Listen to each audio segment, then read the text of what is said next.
Albert Einstein once said, everybody's a genius. But if you judge a fish by its ability to climb a tree, it will live its whole life believing that it is stupid. Ladies and gentlemen of the jury, today on trial we have modern day schooling. Glad you could come. Not only does he make fish climb trees, but also makes them climb down and do a 10-mile run. Tell me, school, are you proud of the things you've done? Turning millions of people into robots, do you find that fun? Do you realize how many kids relate to that fish swimming upstream in class, never finding their gifts, thinking they are stupid, believing they are useless? Well, the time has come, no more excuses. I call school to the stand and accuse him of killing creativity, individuality, and being intellectually abusive. He's an ancient institution that has outlived his usage. So, Your Honor, this concludes my opening statement, and if I may present the evidence of my case, I will prove it. Proceed. Exhibit A. Here's a modern day phone. Recognize it? Here's a phone from 150 years ago. Big difference, right? Stay with me. Here's a car from today, and here's a car from 150 years ago. Big difference, right? Well, get this. Here's a classroom of today, and here's a class we used 150 years ago. Now ain't that a shame? In literally more than a century, nothing has changed. Yet you claim to prepare students for the future? But with evidence like that, I must ask, do you prepare students for the future or the past? I did a background check on you and let the record show that you were made to train people to work in factories, which explains why you put students in straight rows, nice and neat, tell them sit still, raise your hand if you want to speak, give them a short break to eat, and for 8 hours a day tell them what to think. Oh, and make them compete to get an A. A letter which determines product quality, hence grade A of meat. I get it.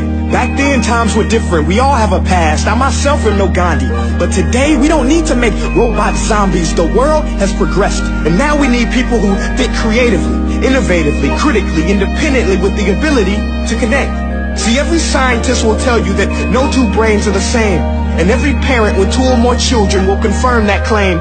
So please explain why you treat students like cookie cutter frames or snapback hats, giving them this one-size-fits-all crap. Watch your language. Sorry, Your Honor, but if a doctor prescribed the exact same medicine to all of his patients, the results will be tragic. So many people will get sick, yet when it comes to school, this is exactly what happens. This educational malpractice, where one teacher stands in front of 20 kids, each one having different strengths, different needs, different gifts, different dreams, and you teach the same thing the same way?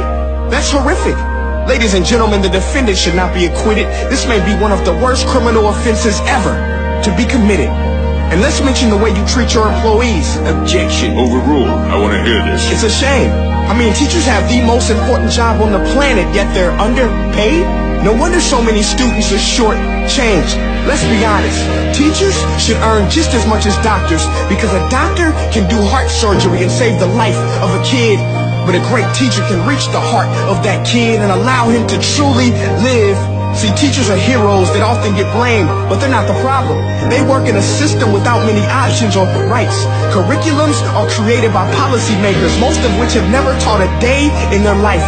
Just obsessed with standardized tests. They think bubbling in a multiple choice question will determine success. That's outlandish.